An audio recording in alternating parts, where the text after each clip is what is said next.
Hi friends, welcome to Vasantha's kitchen. ఈరోజు recipe when pongal.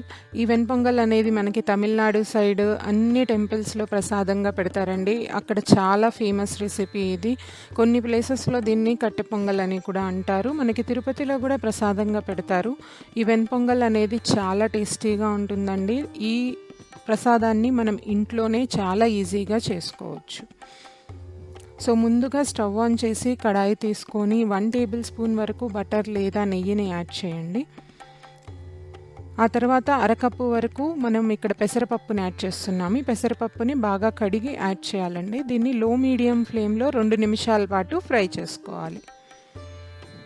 ఇప్పుడు 1.5 cup వరకు కడిగిన బియ్యాన్ని యాడ్ చేయాలి. ఈ రెండింటిని మనం బాగా ఫ్రై చేసుకోవాలి.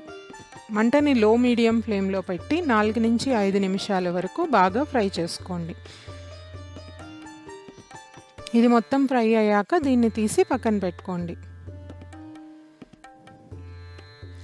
ఇప్పుడు ప్రెషర్ కుక్కర్ తీసుకొని అందులో 6 కప్పుల వరకు వాటర్ తీసుకోవాలండి. ఇక్కడ మనం తీసుకున్న పెసరపప్పు అండ్ బియ్యం క్వాంటిటీకి మనకు 6 కప్పుల వరకు నీరు పడుతుంది.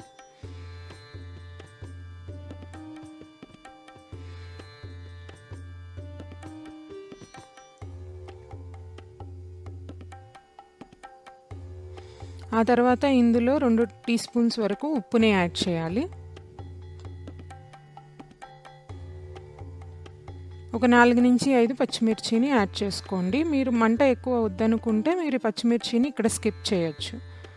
ఆ తర్వాత మనం రోస్ట్ చేసి పెట్టుకున్న పెసరపప్పు అండ్ బియ్యాన్ని కుక్కర్లోకి యాడ్ చేయాలి.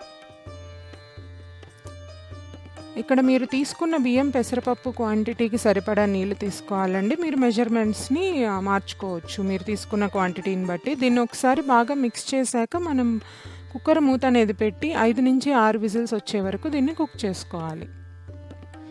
ఇప్పుడు మనకి చూసారా, ఇది బాగా ఉడికిపోయిందండి. చూడండి, మనకి పొంగల్ అనేది ఉడికిపోయింది. ఇప్పుడు దీన్ని ఒకసారి మిక్స్ చేసుకొని పక్కన పెట్టుకోండి. ఇప్పుడు తాలింపు ప్రాసెస్ కోసం స్టవ్ ఆన్ చేసి కడాయిలో 1/2 కప్పు వరకు ఆయిల్ని తీసుకున్నాము. మీరు నెయ్యి అయినా తీసుకోవచ్చు, టేస్ట్ ఇంకా బాగుంటుంది. అందులో 2-3 పచ్చిమిర్చి వేసాము. ఇందాక పచ్చిమిర్చి తీసుకోకపోతే మీరు ఇక్కడ యాడ్ చేసుకోవాలండి. 1 నిమిషం పాటు లో ఫ్లేమ్లో పచ్చిమిర్చిని ఫ్రై చేశాక 10 నుంచి 15 వరకు జీడిపప్పుని తీసుకోవాలి. 1/2 ఇంచ్ పీస్ అల్లం ముక్కని చిన్న ముక్కలుగా కోసి యాడ్ చేసుకొని వీటన్నిటిని మనం 1 నిమిషం పాటు మీడియం ఫ్లేమ్లో పెట్టి బాగా ఫ్రై చేసుకోవాలి. ఇప్పుడు 1/2 టేబుల్ స్పూన్ వరకు మనం మిరియాలను తీసుకొని కచ్చపచ్చగా క్రష్ చేసి కొంచెం ఇంగువని యాడ్ చేసి దీన్ని బాగా ఫ్రై చేసుకోవాలండి. మనకి వెన్ పొంగల్కి మెయిన్గా ఇక్కడ మిరియాలు ఇంకా అల్లం, ఇంగువ ఈ ఫ్లేవర్ అనేది బాగా తగలాలి. అప్పుడే అది చాలా టేస్టీగా ఉంటుంది.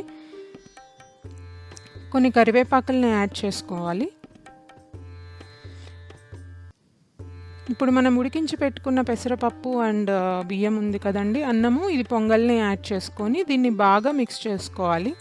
మనం ఫ్రై చేసుకున్న ఈ అల్లం, మిరియాలు ఇవన్నీ కూడా ఈ పొంగల్కి బాగా మిక్స్ అయ్యేంత వరకు మిక్స్ చేసుకోవాలండి. ఇక్కడ మనం ఉడికించే పని ఏమీ లేదు.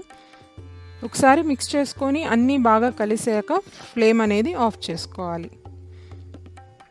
మీరు అన్నీ ఒకేసారి చేసుకోవాలనుకుంటే డైరెక్ట్గా ప్రెషర్ కుక్కర్ తీసుకొని తాలింపు వేసేసుకొని మనం పొంగల్ అనేది చేసేసుకోవచ్చు. చూసారా, ఎంతో ఈజీగా మనం ఇక్కడ వెన్ పొంగల్ అనేది తయారు చేసుకున్నాము. ఎన్నో గుడుల్లో తమిళనాడు స్టైల్ లో అక్కడ మనకి ఎక్కువ సాంబార్తో తింటారు. ఇది విడిగా అయినా తినొచ్చు, చాలా టేస్టీగా ఉంటుంది. ఈ వీడియో కనుక మీకు నచ్చినట్లయితే మీ ఫ్రెండ్స్, ఫ్యామిలీ మెంబర్స్కి షేర్ చేయండి. Thank you for watching this video.